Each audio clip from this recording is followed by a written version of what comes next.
Assalamualaikum warahmatullahi wabarakatuh. Video kita kali ini yaitu khutbah Hari Raya Idul Adha. Allahu Akbar, Allahu Akbar, Allahu Akbar, Allahu Akbar, Allahu Akbar, Allahu Akbar, Allahu Akbar, Allahu Akbar, Allahu Akbar, Allahu Akbar. Allahu Akbar kabira walhamdulillahi katsira wa subhanallahi bukratan wa asila. La ilaha illallah wa la na'budu illa iyyahu mukhlishina lahuddin walau karihal kafirun. La ilaha illallah wahdah sadaqa wa'dah wa nasara 'abdah wa azza jundahu wa hazamal ahzaba wahdah. La ilaha illallah wallahu akbar. Allahu Akbar walillahil hamd. Alhamdulillahillazi ja'ala lil muslimina idal adha ba'da yaumi arafah. Asyhadu an la ilaha illallah wahdahu la syarikalah lahul malikul azim wa asyhadu anna sayyidana Muhammadan abduhu wa rasuluhu da'i ila siratil mustaqim.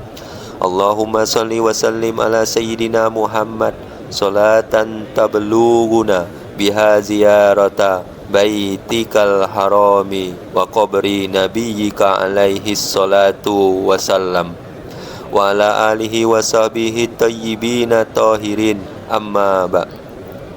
Ya ibadallah, usikum wa iyaya bitaqwallahi faqad fazal muttaqun.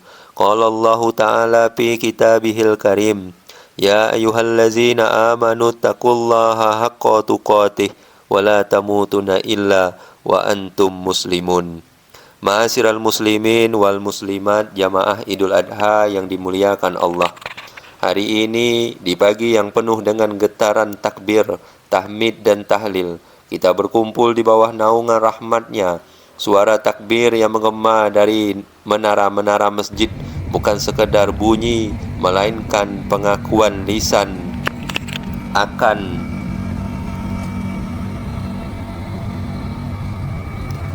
akan kekecilan kita di hadapan kebesaran Allah. Hari ini adalah hari tentang cinta, hari tentang air mata ketaatan, dan hari tentang bagaimana seorang hamba melepaskan ego demi mencapai ridho Sang Pencipta.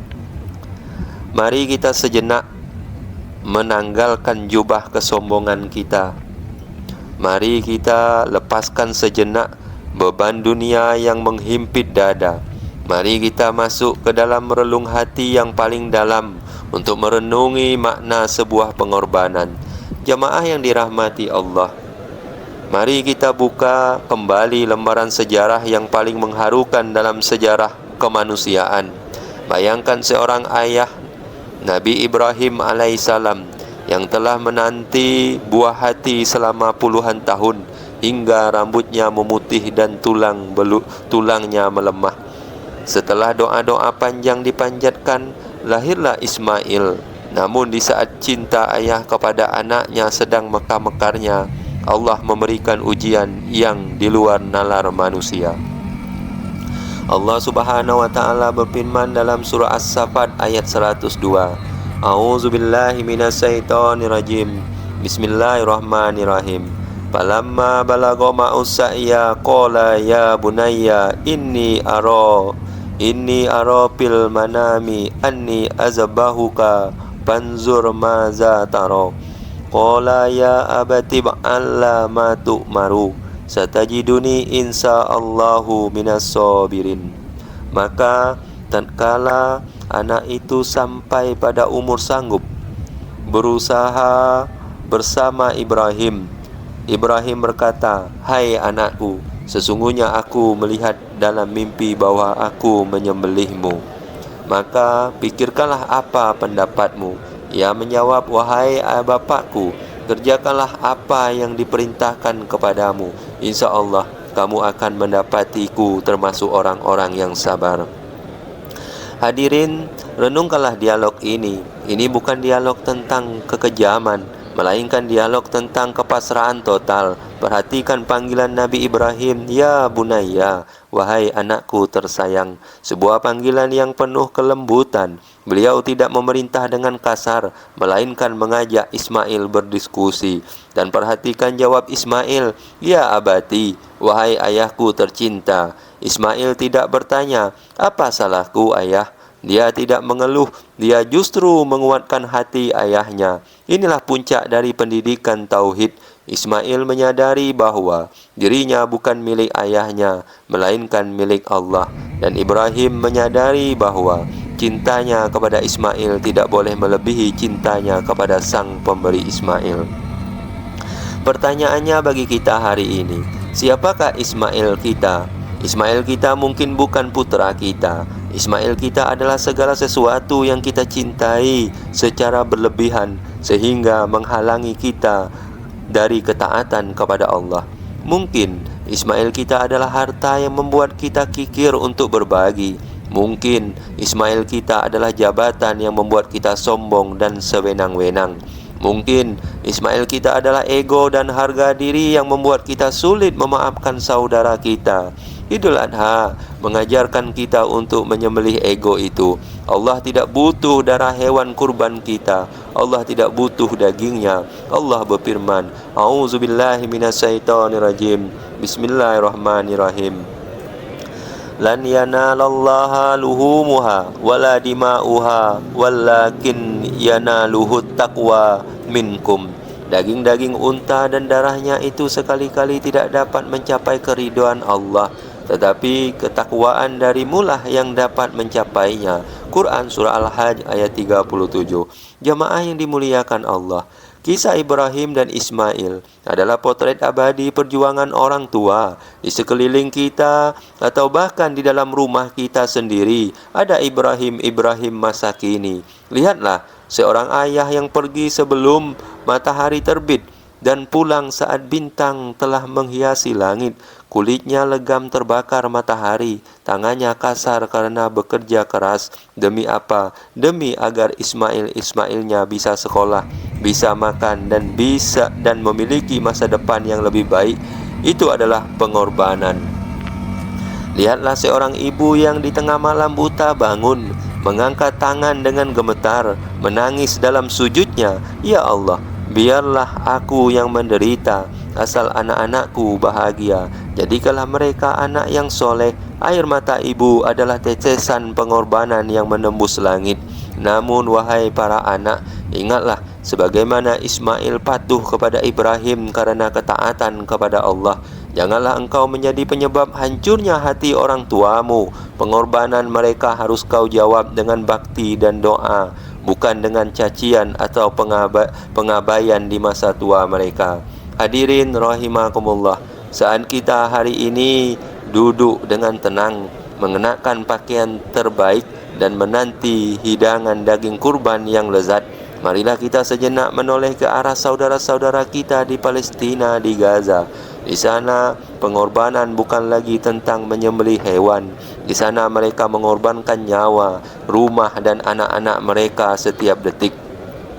Mereka adalah Ibrahim dan Ismail masa kini yang nyata. Mereka mengajarkan kita tentang arti kepasrahan total yang sesungguhnya. Saat mereka kehilangan segalanya, mereka tetap berkata, "Hasbunallah wa ni'mal wakil." Cukuplah Allah menjadi penolong kami. Ketukan pintu Idul Adha ini seharusnya membangkitkan empati kita. Ibadah kurban adalah simbol kepedulian. Rasulullah SAW bersabda dalam hadis yang diriwayatkan oleh Imam Ahmad dan Al-Hakim, hadis sahih. Bismillahirrahmanirrahim. Ma amila adamiyya min amalin yauman nahri ahabba ilallahi min ihraqid dam. Tidak ada suatu amalan yang dikerjakan anak Adam pada hari raya Idul Adha yang lebih baik dicintai oleh Allah dari menyembelih hewan kurban. Hadis riwayat Tirmizi dan Ibnu Majah. Namun kurban ini kehilangan maknanya jika setelah ini kita tetap menutup mata terhadap tetangga yang kelaparan. Jangan biarkan daging kurbanmu hanya memenuhi lemari esmu, sementara ada janda tua di sebelah rumahmu yang hanya bisa mencium bau masakanmu tanpa bisa mencicipinya. Di padang Arafah, jutaan manusia berkumpul tanpa melihat warna kulit, bahasa atau status sosial. Semua memakai kain putih yang sama, kain ihram. Ini adalah simulasi hari kiamat. Ini adalah pesan bahwa di hadapan Allah kita semua sama. Pengorbanan dalam haji adalah melepaskan atribut duniawi. Mengapa kita di dunia ini seringkali bertengkar hanya karena perbedaan pilihan politik? Mengapa kita saling menghujat hanya karena perbedaan organisasi? Bukankah kita semua akan kembali ke tanah dengan kain kafan yang sama? Hadirin jamaah Idul Adha yang dimuliakan Allah. Idul Adha adalah momentum untuk pulang karena fitrah kita sebagai hamba. Jika selama ini kita sombong, hari ini mari kita menyembelih kesombongan itu. Jika selama ini kita lalai pada orang tua, hari ini mari kita bersimpuh di kaki mereka. Jika selama ini kita terlalu mencintai dunia, hari ini mari kita tancapkan dalam hati bahwa hanya Allah lah yang maha besar. Mari kita berdoa, semoga setiap tetesan darah hewan kurban yang mengalir hari ini menjadi saksi penggugur dosa-dosa kita. Semoga Allah menerima amal ibadah haji saudara-saudara kita, dan semoga Allah memberikan kekuatan bagi saudara-saudara kita yang sedang tertindas di seluruh belahan bumi. Barakallahu li wa lakum fil Qur'anil azim, wa nafa'ani wa iyyakum bima fihi minal ayati wa zikril hakim. Aqulu qawli hadza wa astaghfirullahal azim li wa lakum wa lisairil muslimina wal muslimat fastaghfiruh innahu huwal ghafurur rahim.